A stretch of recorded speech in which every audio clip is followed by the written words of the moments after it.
Alright, I'm back. My beard's getting crazy, I know. We are getting close to the release of Final Fantasy VII Rebirth, and we all know the demo is coming soon. And I wanted to talk about the importance of one specific character, and that character is Zack. The reason I want to talk about Zack is because Hamaguchi recently expressed the importance of Zack within Rebirth, and how he will play a much bigger role than people expect. I want to refresh everyone's memory that Zack lives at the end of Remake and does not die like he does in the original. Now, whether this is an alternate reality or not, Square Enix has decided to put this in the game. Now, I don't believe Square Enix would just put this in the game just to have it in the game. It must be very important. The more Hamaguchi talks, the more it seems the story will change and not follow the original. Because Hamaguchi himself said, if we trace the original story and stay exactly loyal to it as is, I think that is lacking in the gaming experience itself. Which I can agree with. I mean, playing the exact replica of the game, knowing exactly what's going to happen, it would not even come close to the experience of the original. And I'm sure that's the goal, that they want to recapture some of that magic. And Square Enix is thinking the way to recapture that magic is to slightly change the story, or at least become unpredictable so that the player is guessing what may happen next. Hamaguchi continues, with elements like the Whispers or Zack, these new elements introduced in Remake or Rebirth,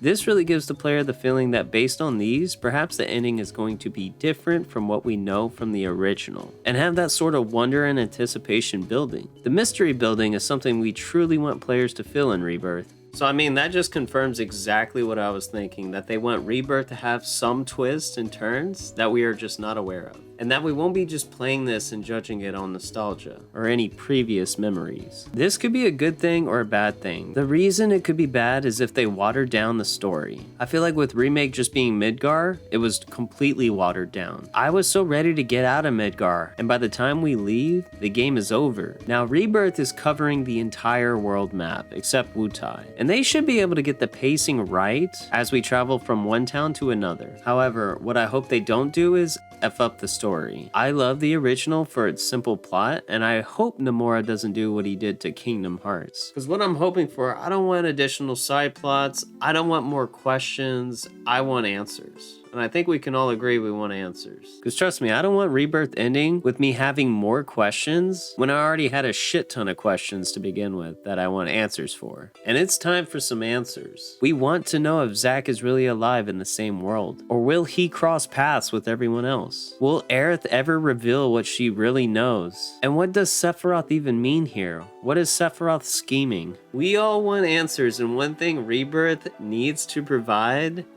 are those answers before the credits roll. Hamaguchi confirms that Zack will have a more defined role, saying, through him, players will be able to experience and understand more of the Ff7 worldview, and it will deepen their understanding of the Ff7 world. Thank you, Hamaguchi, because we need to understand what is going on. But I do wonder if this is just a reference to what happens in Crisis Core. For the people that have not played Crisis Core, they may have zero clue who Zack really is. And I'm sure the creators of Rebirth want to make sure that players know, even if they did not play Crisis Core. So we shall see. We may get some flashback sequences with Zack and Cloud even. I played Crisis Core last year and never realized all the bullshit Zack went through to save Cloud. Without Zack, Cloud would have been screwed. So Zack, we salute you.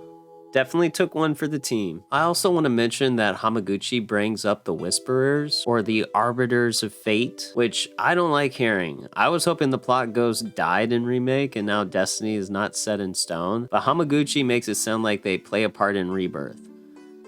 Yikes. I know this game is going to be about 50 hours, but I really hope it's not just 10 hours of flashback sequences and side plots with Zack causing more questions. I've played FF8 and I'm not the biggest fan of the flashbacks with Laguna in that game, so I hope they don't do it here, because I want to play as Cloud. I love Zack, but Cloud is my guy. I want the focus to be on Cloud and the rest of the party. Any plot twists they want to do should be directly within the story, not some alternate reality that does not matter. I want it directly affecting the story, affecting the narrative. No more fake deaths like they did Barrett in Remake. Okay, so now I'm just rambling. I will end it there.